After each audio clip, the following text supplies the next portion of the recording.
Hello, नमस्कार, आदाब, सत श्री अकाल और अस्सलाम वालेकुम। मैं हूं मोहम्मद अहमद काज़मी, लेकर आया हूं आपका पसंदीदा कार्यक्रम आपके रूबरू। इस कार्यक्रम में हम आपको बहुत सी ऐसी इन्फॉर्मेशन देते हैं जो आपको आम तौर पर दूसरी जगहों से, दूसरे माध्यमों से नहीं मिलती।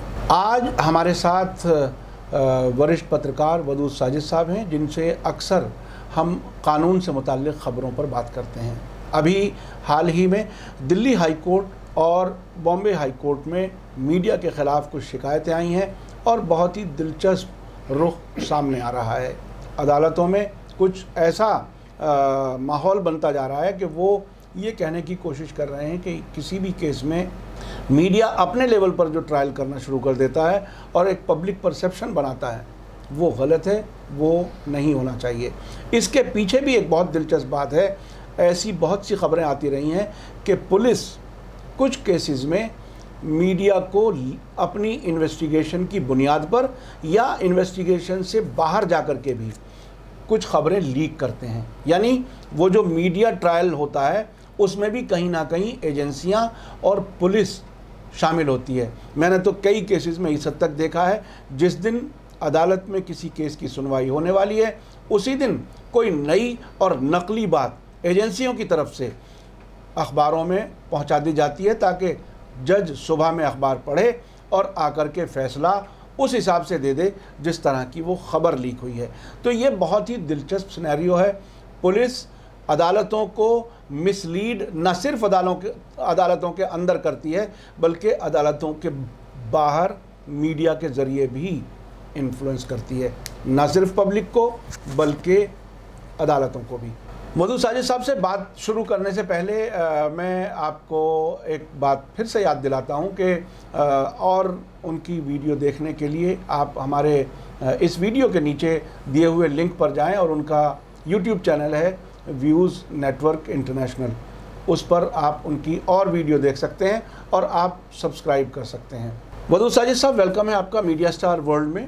आप ये बताइए कि ये मीडिया के ख़िलाफ़ शिकायतें क्या हैं और इसका अदालतों में किस तरह से इन शिकायतों को लिया जा रहा है और अदालतों का रिएक्शन क्या है? देखिए, सबसे पहले एक बात मैं अर्ज़ कर देना चाहता हूं कि हम जो कानूनी ख़बरें यहाँ पेश करते हैं और उन पर बात करते हैं, उनका मकसद अदालतों में क्या हो रहा है, कानूनी ख़बरें किस तरह से चल रही हैं, कानून कैसे काम कर रहा है, उनको आप तक पहुँचाना होता है। जी जी। और कई मरतबा ऐसा होता है कि बग़ैर तबसरा किए भी अगर आप सिर्फ खबरें ही बता दें तो बहुत कुछ हमारे दर्शकों तक पहुंच जाता है, वो समझ में आने लगता है, उनके समझ में आने लगता है। तो ज़रूरत ही नहीं है कुछ तबसरा करने की। तो आज के जो मेरे पास इश्यूज़ हैं वो कुछ इसी तरह के हैं कि अगर हम कोई बहुत ज़्यादा अपना कमेंट्स ना दें तब भी बात बन जाएगी। जी जी जी। तो मैं बताना चाहता हूँ कि जैसा कि आपने जिक्र भी किया, शशि थरूर कांग्रेस के लीडर हैं। उन्होंने एक दूसरी शादी की थी।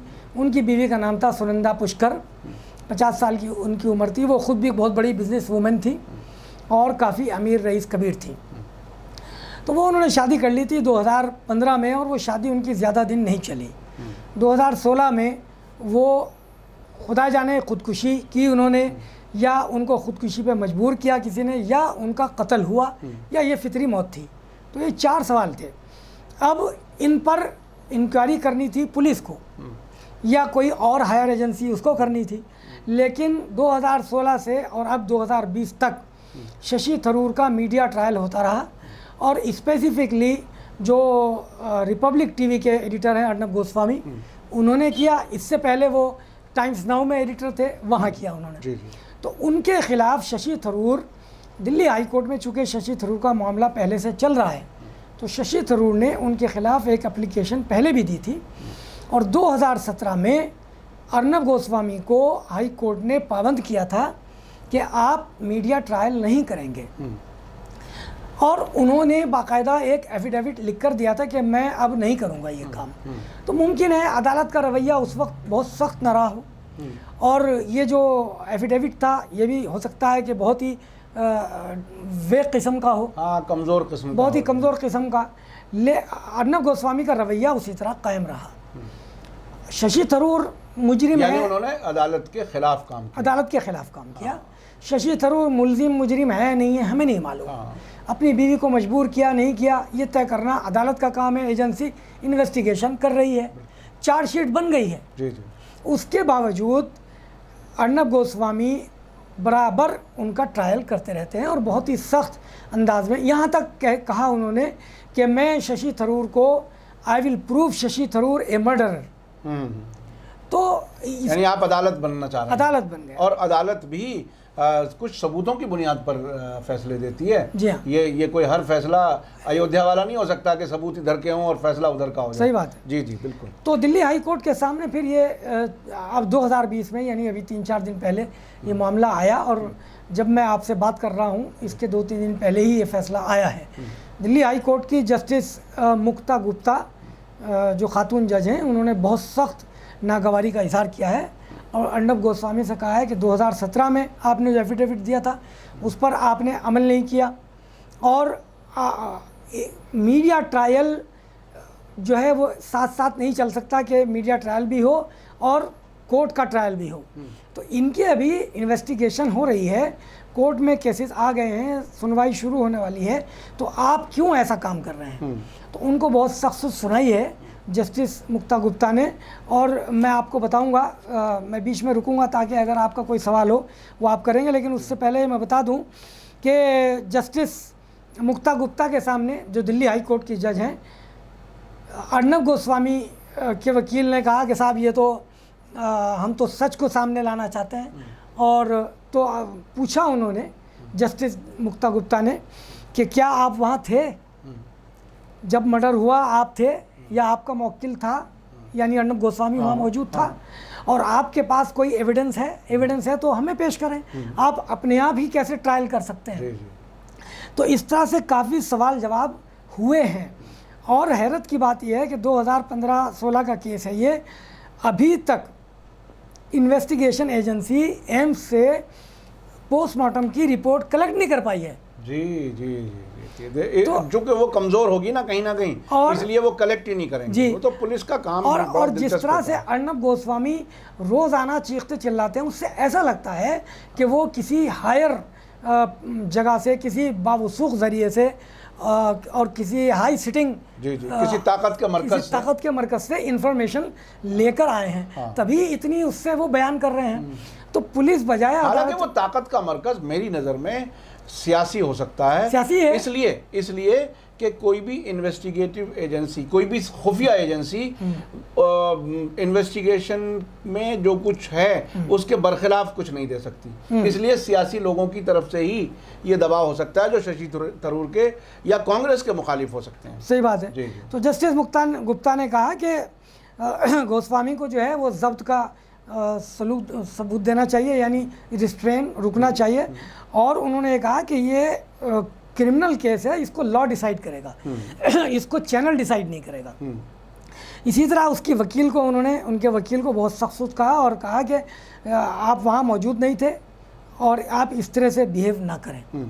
तो बहरहाल एक केस तो ये है, और इस मामले में कोर्ट ने बहुत ही सख्त रवैया अख्तियार किया है और मीडिया को कहा है। जी। तो एक मामला और है। दूसरा क्या है? दूसरा मामला रिया चक्रवर्ती का है। हाँ। तो बम्बई हाई कोर्ट में रिया चक्रवर्ती जिन्हें 18 ग्राम के लिए 18 ग्राम गांजा मिलने पर मिला नहीं, हाँ, जिस पे ये बताया जा रहा है कि ये ला करके इन्होंने दिया था, ये गांजा मिला नहीं, उस पर उन्हें ड्रग का बहुत बड़ा कारोबारी पेडलर बता दिया जी। मतलब जिसको 700 किलोग्राम आरडीएक्स के सबूत नहीं मिले पुलवामा में, उसको 18 ग्राम मिल गया। ये बहुत दिलचस्प है। और यही नहीं, जो देवेंद्र सिंह आपने सुना होगा, जो डिप्टी एसपी था और वहाँ का जम्मू कश्मीर में किसी जगह का, उसकी गाड़ी में हिजबुल मुजाहिदीन के कुछ जो वांटेड टेररिस्ट थे वो उसकी गाड़ी में आ रहे थे। हाँ। और वो उनको दिल्ली पास करने जा रहा था। उनकी गाड़ी में कुछ ऐसे सामान भी मिले, उसको जमानत मिल गई है। हाँ। उसका कोई मीडिया ट्रायल नहीं। और ये लड़की जो सुशांत सिंह राजपूत की गर्लफ्रेंड थी और पार्टनर भी थी उसकी, लिविंग पार्टनर, जिसको कानूनी हैसियत दे दी गई, जिसको कानूनी हैसियत मिली हुई है। ये उसके साथ रहती थी, और चूँकि वो दिमागी मरीज़ था तो उसको नशे की आदत थी, और ये खुद भी कह चुकी है। तो ये उसके लिए नशा प्रोवाइड करती थी, और नशा इसके घर से मिला भी नहीं है, मगर उसके बावजूद ईडी और साहब मनी लॉन्ड्रिंग और क्या क्या केसेस इसके ऊपर लग गए। तो खैर इसने भी बॉम्बे हाई कोर्ट में 3 महीने उसको ग्रिल किया तकरीबन, जी। उसके बाद उसको जेल भेज दिया। जी हाँ, बॉम्बे हाई कोर्ट में उसने भी एप्लीकेशन दी थी कि साहब मीडिया ट्रायल हो रहा है मेरा, हर रोज़ मुझे सुबह से शाम तक गालियाँ दी जाती हैं और अभी अदालत में ना कोई चार्ज फ्रेम हुआ, ना चार्जशीट हुई, ना मेरा केस चला और इस तरह से ये मीडिया कर रहा है। ख़ास तौर पे उन्होंने अर्नब गोस्वामी का नाम लिया। तो बॉम्बे हाई कोर्ट की जो 2 सदस्यीय खंडपीठ थी जिसमें चीफ जस्टिस खुद मौजूद थे, उन्होंने बहुत सख्त हिदायत दी है और उन्होंने एक बात बहुत एक्स्ट्रा यानी वहाँ भी अर्नब गोस्वामी के ही मामले पर हाई कोर्ट में, जी बम्बई हाई कोर्ट में, और अर्नब गोस्वामी सख्त साफ, यानी अर्नब गोस्वामी अपने आप को, वो जो नेशन वांट टू नो, कौन सा नेशन वांट टू नो, आप जो चाहें जिसको कह दें नेशन वांट टू नो, उसके अलावा आप अपने आप को क्यों सुपरमैन समझे हुए हैं कि पूरा मुल्क आप चला रहे हैं? क्या आप जर्नलिस्ट हैं या आप प्रोसिक्यूटर हैं या जज हैं? आखिर ये दिमागी बीमारी में क्यों मुब्तला हैं आप?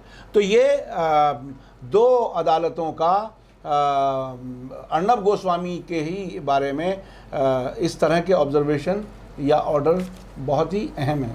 जी आप बताइए। अब मैं इस पर एक बात कह के फिर आपका सवाल लूँगा, फिर एक और किस्सा बयान करूँगा कि यही अर्नब गोस्वामी है कि जिनके खिलाफ जब एग्रीव्ड पार्टीज़ FIR कराती हैं तो सुप्रीम कोर्ट से राहत मिल जाती है उनको। जी जी जी जी। और सुप्रीम कोर्ट 24 घंटे से कम टाइम में, और रात में रिट पटिशन होती है, सुबह 8 बजे 10 बजे सुन लिया जाता है। इतना सख्त माहौल था पूरे मुल्क में कि जब भी आसपास ही उसके लॉकडाउन लगा था, पूरे मुल्क में हर आदमी बेचैन था और पटिशन्स पे पटिशन्स फाइल थी, 370 वाली, जम्मू कश्मीर वाली, हैबियस कॉर्पस वाली। सुप्रीम कोर्ट में जो सुनवाई हुई थी वो कौन सा केस था, जरा याद दिलाएं? जी मैं बता रहा हूँ। जो रात में 8 बजे फाइल हुआ और सुबह सुनने के लिए वही बता रहा हूँ। जामिया नहीं सुनते, कुछ और नहीं सुनते, लेकिन इसके लिए मैं वही अर्ज कर रहा हूँ कि जामिया वायलेंस का था, अलीगढ़ का था और CA का था और कितने के article 370 Jammu Kashmir, habeas corpus, उसके लिए सुनने का टाइम नहीं था। इसकी पटिशन्स थी, उनको नहीं सुना गया। और जब पालघर में, जो महाराष्ट्र में गांव है पालघर, वहाँ 2 साधुओं को भीड़ ने घेर कर पीट कर मार दिया और उसमें भी मीडिया का ही रोल था। उसमें ये शोर मचाया गया था कि कुछ लोग क्या, साफ तौर पे मुसलमानों का नाम लेके कहा गया था कि वो भेष बदल के और वो बच्चा चोरी करते हैं। तो इन पर यही शक गया। यानी जहां मुसलमान ना मिले ये कह दिया जाए कि भेष बदल के आए हैं। ये मतलब हर हाल में मुसलमान ही साबित करना है। तो इन 2 साधुओं को मार दिया गया था पालघर में, और चूंकि पालघर में क्रिश्चियन भी रहते हैं तो अर्नब गोस्वामी ने एक मुहिम चलाई और सोनिया गांधी के खिलाफ उसमें कहा और सोनिया गांधी को डायरेक्ट उसमें इन्वॉल्व करने की कोशिश की। तो उसमें बाकायदा कहा कि तुम अपने मुल्क में बताओ कि मैं यहाँ साधुओं को मरवा रही हूँ, इस तरह की बात जी। तो उसमें 5 डिफरेंट प्लेसेस से FIR कराई थी कांग्रेसियों ने। तो उसको सुप्रीम कोर्ट ने जाहिर है कि FIR भी रोक दी, उस पर इन्वेस्टिगेशन भी रोक दिया और सिर्फ एक FIR पे कहा था कि वो बाकी रहेगी, वो पुणे में हुई थी, उसको बम्बई ट्रांसफ़र कर दिया अर्नब गोस्वामी साहब की सहूलत के लिए, ताकि उनको परेशानी ना हो, पुणे ना जाना पड़े।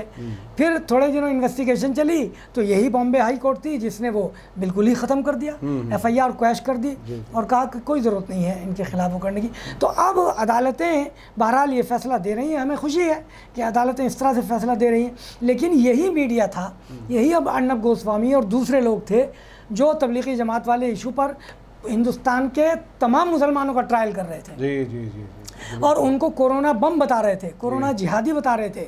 उनके खिलाफ साहब सब्जी बेचने वाला, फ्रूट बेचने वाला, उसको मार मार के भगा रहे थे कॉलोनियों से।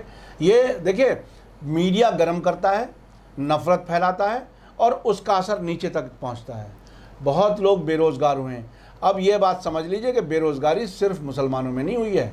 ये जो लॉकडाउन हुआ, जो कुछ ज्यादतियाँ हुई, हर तरफ बेचैनी है, भूख है। अब जब भूख लगेगी तो भूख इस्लाम, आप मुसलमान हैं या हिंदू हैं, ये नहीं पूछेगी। भूख अगर होगी तो इंसान को ख़त्म कर देगी।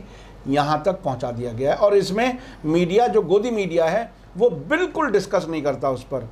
लोगों की जान मुंह में पे आ रही है, कोई डिस्कशन नहीं है कि आखिर हुकूमत इस सब में कैसे फेल हो रही है? अब लॉकडाउन से पहले बल्कि लॉकडाउन के बाद सुप्रीम कोर्ट के chief justice S A Bobde साहब ने एक ऐलान किया था कि अब हम फिज़िकल सुनवाई नहीं करेंगे बल्कि वर्चुअल सुनवाई करेंगे, ये ऑनलाइन सुनवाई। और उसमें उन्होंने ये भी कहा था कि बहुत ही अर्जेंट किस्म के जो केसेस होंगे, जैसे किसी की जान माल पे बनाई है, तो उस तरह के केसेस या नेशनल सिक्योरिटी के केसेस वो हम सुनेंगे। लेकिन जब अर्नब गोस्वामी के ख़िलाफ़ 5 जगह से FIR हुई तो रात को अर्नब गोस्वामी के वकील ने रिट फाइल की 8 बजे और अगले दिन 10:30 पर उनकी सुनवाई हो जाती है। यानी तकरीबन जिस वक्त अदालत शुरू होगी, शुरू में 10:30 बजे शुरू होती है। पहला केस 10:30 बजे लिया जाता है। तो उसमें 2 जजों की और बहुत ही सीनियर किस्म के जस्टिस थे, मैं उनका नाम नहीं लूँगा, और हमें उन पर फ़ख्र है, बहुत अच्छे अच्छे उनके फैसले भी आए हैं। लेकिन उन्होंने 1 मिनट सुनवाई की और उसके बाद फ़ौरन कह दिया कि नहीं नहीं है। यहाँ मैं एक बात और अर्ज़ करना चाहता हूँ कि जमीयत उलमा ने तबलीगी जमात के ख़िलाफ़ जो मीडिया ट्रायल हो रहा था, इसी अर्नब गोस्वामी और डिफरेंट चैनल्स के ख़िलाफ़ पटिशन डाली, लेकिन लॉकडाउन ख़त्म हो गया, अब सब कुछ नॉर्मल हो गया, उसके बावजूद आज तक वो टेकअप नहीं किया गया केस। और 1-2 बार आया भी, तो एक बार तो कह दिया प्रेस काउंसिल ऑफ इंडिया को पार्टी बनाइए। जब press council of India I तो फिर कहा कि गवर्नमेंट ऑफ इंडिया को पार्टी बनाइए। जब गवर्नमेंट ऑफ इंडिया आ गई तो उसने कहा कि हमें टाइम चाहिए, लीजिए टाइम ले लीजिए। यानी इधर मीडिया आपकी छवि कितनी ही ख़राब कर दे, आपको लुटा दे, पिटा दे, मार दे, आपकी इज्जत ख़राब करके रख दे, बिल्कुल, और आपको हार्ट अटैक हो जाए, उसकी कोई परवाह नहीं है। लेकिन ये जो 2 केसेस मैंने बताए हैं कि इनमें शशि थरूर का और रिया चक्रवर्ती का, इसमें अर्नब गोस्वामी को दोनों अदालतों ने हिदायत दी कि रिस्ट्रेन कीजिए और आप मीडिया ट्रायल नहीं कर सकते। एक बात जो बॉम्बे हाई कोर्ट ने कही है, मुझे भी हैरत है कि वो बात कैसे कही है, लेकिन बॉम्बे हाई कोर्ट ने हैरत जाहिर करते हुए ये कहा है कि वी आर सरप्राइज कि सेंट्रल गवर्नमेंट का चैनल्स पर कोई कंट्रोल नहीं है। ये पूछा है। जी। हुजूर, आप इसी मुल्क में रहते हैं, कितनी बार आपके सामने ऐसे केसेस गए होंगे, मीडिया के ख़िलाफ़ शिकायतें गई होंगी, आपने मीडिया के ख़िलाफ़ कोई ऑर्डर पास करने से इनकार किया होगा और कहा होगा कि फ्रीडम ऑफ स्पीच सबको है और कोई गैग ऑर्डर हम नहीं दे सकते। ये सुप्रीम कोर्ट में भी हुआ, डिफरेंट हाई कोर्ट्स में भी हुआ, और आप हैरत से ये पूछ रहे हैं कि सेंट्रल गवर्नमेंट का कोई अधिकार नहीं है। अच्छा, अधिकार की बात तो ये ले लीजिए कि पिछले दिनों सुदर्शन टीवी ने एक बहुत ही जहरीला किस्म का एक ट्रेलर बनाया कि सिविल सर्विसेज के थ्रू मुसलमान जिहाद कर रहे हैं। यानी ब्यूरोक्रेसी जिहाद, यानी ज़्यादा से ज़्यादा ब्यूरोक्रेसी में आ रहे हैं और फिर ये कंट्रोल कर लेंगे। आज मैं उसका प्रोग्राम दिखाऊंगा रात को। जामिया के स्टूडेंट हाई कोर्ट गए और वहाँ से स्टे हुआ। स्टे के बाद अदालत ने ये कहा, दिल्ली हाई कोर्ट ने सेंट्रल गवर्नमेंट को ये कहा कि इनको नोटिस जारी कीजिए और उस पर 48 घंटे के अंदर अंदर जब ये जवाब दे दें तो पटिशन पे इनकी फ़ैसला कर दीजिए। अब वो फ़ैसला आ गया है। सेंट्रल गवर्नमेंट ने सुदर्शन टीवी को इजाज़त दे दी है और जब मैं आपसे बात कर रहा हूँ वो एपिसोड चल चुका है। जी। तो यानी वो नफरत का इंतज़ाम पूरा किया जाता है और उसको सिस्टम बाकायदा, और हुकूमत कह रही है हुकूमत कह रही है कि भाई ये कोशिश करना कि आपके प्रोग्राम से कोई फ़िरका वाराना मुनाफरत ना फैले। अरे भाई, वो पहले आपको बता चुका वो क्या कि मेरा टॉपिक क्या है, मेरा इशू क्या है, मेरा मुद्दा क्या है, आप उसको रोक नहीं रहे। में बात गई तो कोर्ट ने ये कहा कि परामा फेशाई ऐसा ही लगता है और इसको चलना नहीं चाहिए। अब आप ऊपर उसके बाद वो सुप्रीम कोर्ट भी गए थे, मुझे याद तो सुप्रीम कोर्ट ने रोक लगाने से मना कर दिया। सुप्रीम कोर्ट ने तो ये कह दिया था कि भाई चूंकि हाई कोर्ट में चल रहा है, सेंट्रल गवर्नमेंट देखे इसको, हमारा क्या लेना देना। मुझे कहीं शायद मेरे किसी एक्सपर्ट ने बताया था कि सुप्रीम कोर्ट ने ये कहा कि अभी तो हुआ ही नहीं है, जब होगा तब देखेंगे। अब आप देखिए कि सुप्रीम कोर्ट ने जो बात कही थी, मैंने वही अर्ज किया था, यानी जैसे दिल्ली के दंगे होते रहे, जब हो जाएंगे तब सुन लेंगे। उस पर भी मैंने वही लिखा था कि सुप्रीम कोर्ट ने जिस तरह का इशारा दे दिया है, सेंट्रल गवर्नमेंट को उससे हौसला मिला है और मुमकिन है कि सेंट्रल गवर्नमेंट इसकी इजाज़त दे दे। अब आप ये देखिए कि अगर खुदा न खास्ता, अल्लाह न करे, हम तो दुआ करते हैं कि हमारे मुल्क में अमन चैन रहे और ऐसे जहरीले प्रोपेगेंडे का हम कोई असर ही ना लें, अवॉइड करें, लेकिन अगर खुदा न खास्ता इसकी वजह से कोई बेचैनी फैलती है, उसका जिम्मेदार अब कौन होगा? क्या सुप्रीम कोर्ट नहीं होगी? क्या सेंट्रल गवर्नमेंट नहीं होगी? बिल्कुल बिल्कुल बिल्कुल। तो अच्छा साजिद साहब, अब से पहले भी हम तकरीबन उस लाइन पर बात कर चुके हैं। कई बार ऐसा महसूस हुआ है कि आमतौर पर सुप्रीम कोर्ट में आखिरी उम्मीद के तौर पर आता है कोई, जब वो उसे नीचे हाई कोर्ट या लोअर कोर्ट या डिस्ट्रिक्ट कोर्ट में इंसाफ नहीं मिलता, तब वो आता है सुप्रीम कोर्ट में।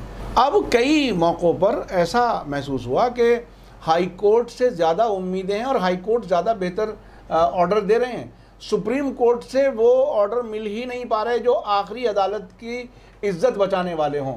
तो ये क्या है? इसको देखिए, मैं आपसे एक तो आपके सवाल का जवाब दूंगा और एक मैं बुनियादी नुक्ता एक बता दूं जी जी कि मैं हमेशा इस पर जोर देता आ रहा हूं कि बेहतर ये है कि किसी भी स्टेट का इशू हो, पहले आप हाई कोर्ट जाइए, जी जी, आप सुप्रीम कोर्ट ना आइए, इसलिए कि हाई कोर्ट को भी इख्तियार है कि वो सेंट्रल गवर्नमेंट को इंस्ट्रक्ट करे, ऑर्डर दे, डायरेक्शन दे। जी जी, यानी अगर कोई ऐसा इशू है कि जिसमें सेंट्रल गवर्नमेंट भी इन्वॉल्व है या सेंट्रल गवर्नमेंट का कोई डिपार्टमेंट इन्वॉल्व है, तो हाई कोर्ट्स के इख्तियारात बराबर हैं, वो सेंट्रल गवर्नमेंट को ऑर्डर दे सकती है।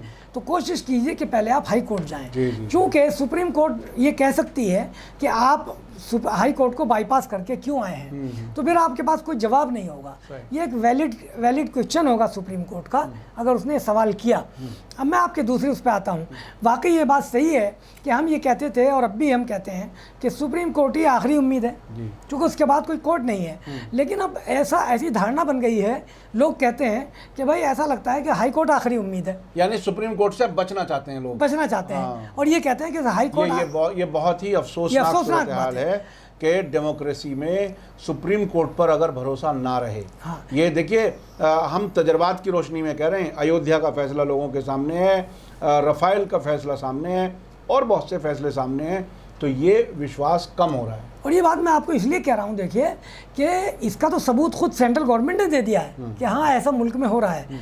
मसलन 29 मई 2020 को जब मुल्क भर में मज़दूरों का इशू सुप्रीम कोर्ट में डिस्कस हुआ, तो और सुप्रीम कोर्ट में ये बताया गया कि 19 हाई कोर्ट्स में मज़दूरों के इश्यूज़ की पटिशन्स दायर हैं और 7 हाई कोर्ट्स मज़दूरों के हक़ में फ़ैसले दे चुकी हैं। तो जो हमारे सॉलिसिटर जनरल हैं, जो सेकंड हाईएस्ट ऑफिसर हैं, law officer of the country, उन्होंने ये कहा सुप्रीम कोर्ट में खड़े होकर कि हुजूर ऐसा लगता है कि जो हाई कोर्ट्स हैं वो पैरेलल, ऐसा लगता है नहीं कहा कि हाई कोर्ट्स जो हैं, इल्ज़ाम लगाया कि हाई कोर्ट्स पैरेलल गवर्नमेंट चला रही हैं। तो ये बहुत ही ख़तरनाक इल्ज़ाम था। हम तो यही कहते हैं कि हमारी ख्वाहिश है कि काश ऐसा हुआ होता। सुप्रीम कोर्ट को पलट के ये सवाल करना चाहिए था कि आप अदालत की तौहीन कर रहे हैं। अच्छा साजिद साहब, वक्त की चूँकि सोशल मीडिया पे ज़्यादा लंबी गुंजाइश नहीं होती, तो ये अभी जस्टिस काटजू वाला मामला क्या है जो नीरव मोदी से मुताल्लिक़ कुछ वो लंदन में किसी कोर्ट में पेश हो रहे हैं, वो क्या चीज़ है? क्योंकि वो भी बहुत अहम कानूनी अहम भी है, बहुत ही दिलचस्प है। हाँ, उसी पर हम अपनी बात ख़त्म भी करेंगे। देखिए, जस्टिस मार्कंडे काटजू बहुत ही सीनियर जूरिस्ट हैं और सुप्रीम कोर्ट ऑफ इंडिया के जस्टिस रहे हैं, और उससे पहले वो कई हाई कोर्ट्स के चीफ जस्टिस थे। जी। और वो हाई कोर्ट के चीफ जस्टिस के तौर पर भी और सुप्रीम कोर्ट के जस्टिस के तौर पर उनके फ़ैसले बड़े मशहूर रहे हैं। उर्दू के वो आशिक़ हैं और अपने कई फ़ैसलों में उर्दू के अशार, मिर्ज़ा गालिब, तकी, मीर तकी मीर, मोमिन, इनके अशार को कोट करते रहे हैं अपने फ़ैसलों में। तो इससे ये मैंने बात इसलिए बताई कि अंदाज़ा हो सकता है कि वो किस किस्म की जहनीत के साफ़ सुथरी एक शबी के आदमी हैं, और रिटायर होने के बाद मुसलसल वो बहुत से इश्यूज़ पर बोलते रहे हैं, माइनॉरिटीज़ के लिए बोलते रहे हैं, सीए के ख़िलाफ़ उन्होंने बात की और इस हुकूमत के रवैये और तरीक़े के वो मुखालिफ हैं।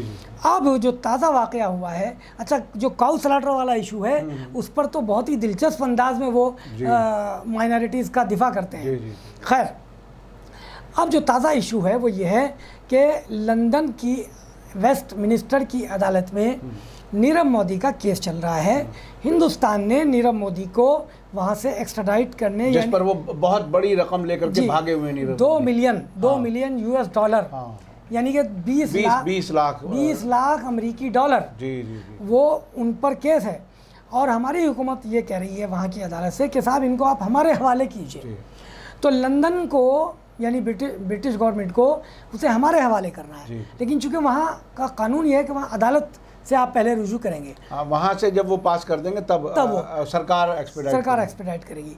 तो वहाँ की वेस्टमिनिस्टर की अदालत में केस चल रहा है और जस्टिस मार्कंडे काटचू ने बाकायदा रिटर्न सबमिशन तो दे दिया है और उनका शायद जिस वक्त मैं आपसे बात कर रहा हूँ उनका डिपोजिशन भी हो गया है, ऑनलाइन होने वाला है। तो उन्होंने लिख कर दे दिया है और जो कोई लिख के दिया है वो बहुत मुख्तसर सा बता देता हूँ, उसके बाद हम अपनी बात ख़त्म करेंगे। उन्होंने ये कहा है कि अदालत से लंदन की कि साहब नीरव मोदी का जो केस है उसकी मेरिट पर मैं कोई बात नहीं कर रहा हूँ कि ये मुजरिम है या नहीं है, कसूरवार है या नहीं है। मैं सिर्फ ये कहने आया हूँ कि इसको हिंदुस्तान के हवाले मत करना।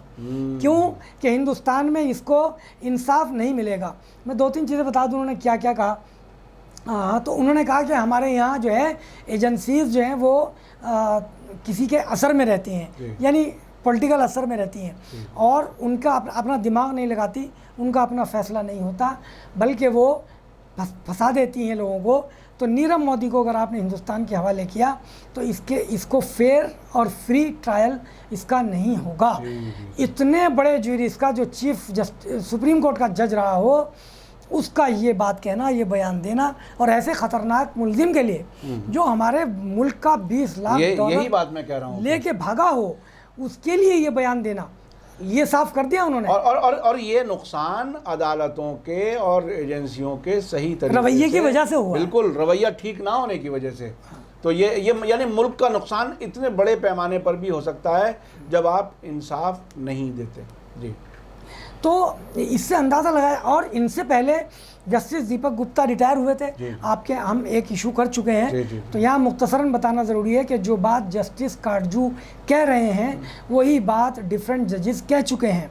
जस्टिस जब वो रिटायरमेंट जाहिर है उनकी मजबूरी होती है, वो नहीं कह सकते रिटायरमेंट से पहले। जस्टिस दीपक गुप्ता कह चुके हैं, जस्टिस एक ताहिल रमानी जिनको इस्तीफ़ा देना पड़ा था वो कह चुकी हैं, एक जस्टिस पिछले दिनों हमने आपका यहाँ एक स्पेशल इशू किया था वो कह चुकी हैं। तो और वो ये तमाम जज जो रिटायर हुए हैं ये भी कह चुके हैं कि हम अपने ब्रदर सिटिंग जजेस से कह रहे हैं कि वो शुतुरमुर्ग की तरह अपना सर रेत में ना दें, बल्कि जो प्रॉब्लम्स हैं उनको आइडेंटिफाई करके उनको रेक्टिफाई करें। जी जी जी, बहुत बहुत शुक्रिया वदूद साजिद साहब। देखिए, कानून की ख़बरों में भी कितने दाव पेच होते हैं और समझने के लिए होते हैं। ये बहुत ही हम इस प्रोग्राम में बहुत ही सादा ज़बान में, ताकि सब लोगों के समझ में आ जाए। आम तौर पे अदालतों की जो ज़बान होती है वो अंग्रेज़ी होती है और आम तौर पर एक्यूज़ या जो पटिशनर होता है उसे ख़ुद पता नहीं होता, जिसको अंग्रेज़ी ज़बान ठीक से नहीं आती। उस सब से बच कर के सादा ज़बान में, हिंदुस्तानी ज़बान में वदूद साजिद साहब काफ़ी तैयारी के साथ आते हैं जब हमारे इस कार्यक्रम में होते हैं और आपको बहुत सी इन्फॉर्मेशन मिलती हैं। तो ये बहरहाल कानून का जानना बहुत ज़रूरी है। कुछ लोगों का तो कहना है कि वकालत पढ़ना बहुत ज़रूरी है। हर घर में एक वकील हो तो कम से कम वो फैमिली, वो ख़ानदान, वो समाज जो कानून की ज़्यादतियाँ पुलिस या एजेंसियों की तरफ से होती हैं उससे वो महफूज रख सकता है। तो कानून का जानना इतना ज़रूरी है।